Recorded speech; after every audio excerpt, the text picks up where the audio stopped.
this is really about patterns. The universe is going to keep sending you things until you work through them. Until I work through what is it in me that's making me make those decisions, what is it in me that's attached on some level, on any level, to the horrible feeling that I have when I've made that decision, I'm going to keep making them. And it's ironic because frequently the decisions are things that put us in a bad situation. It's painful, it's difficult. But nonetheless, there's a reason I keep doing it. There's a reason that that pattern keeps coming up in my life. And it means I have to look at it. What is it that I gain? Not the me I'm conscious of. Not the me who does yoga and meditation and comes to Rishikesh and satsang. But the unexamined me. What does that me get out of me making those decisions? And sometimes it may be something as simple as having an excuse to be miserable. Having an excuse not to step up to the plate of my life. Having an excuse not to embrace joy. Sometimes it's just as simple as that. And then, of course, you have to look at why that's there. But sometimes the information is really just that. But look at all aspects of what are you gaining? What's the ego gaining from this decision that I keep making? I decide to go on a diet. Every birthday, every Jan 1st, I decide to go on a diet. Okay, by Jan 2nd, I've eaten bags and bags of cookies and chocolate cakes. Okay. Made up example, it's not your example, I know that, but it's nice to keep things light when you give examples. So I keep saying I'm going to diet. I keep eating the cookies. Why?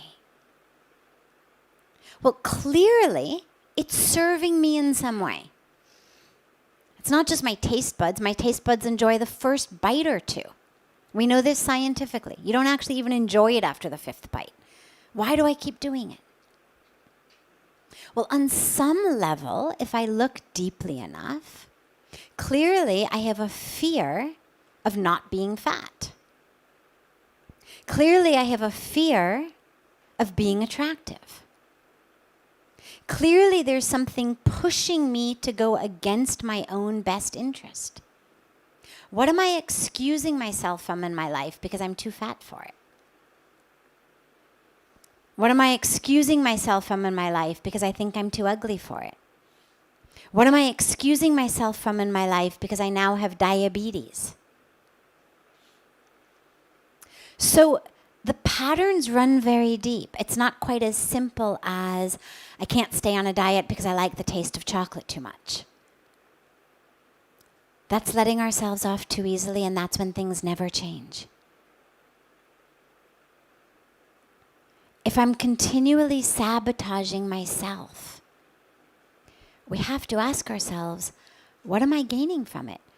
And you have to ask yourself, why is it that I don't think I deserve to be healthy, attractive, successful, happy? What does that bring up for me? What would it look like if I actually were healthy and attractive and successful? What part of my ego does that scare so much that it won't let me do it? And that it keeps creating these unconscious patterns.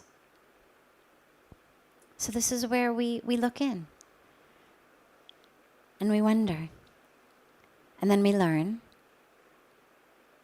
And then we change. But this is where consciousness is so important. Because when I don't know why I'm making the decisions, I'm going to keep doing them. Yeah, wonderful. The human psyche is really interesting. And the journey inward is a very fascinating journey. And it's something that brings to light a lot of why we struggle and why we suffer. It's not frequently enough, you still have to do the work. We still have to meditate.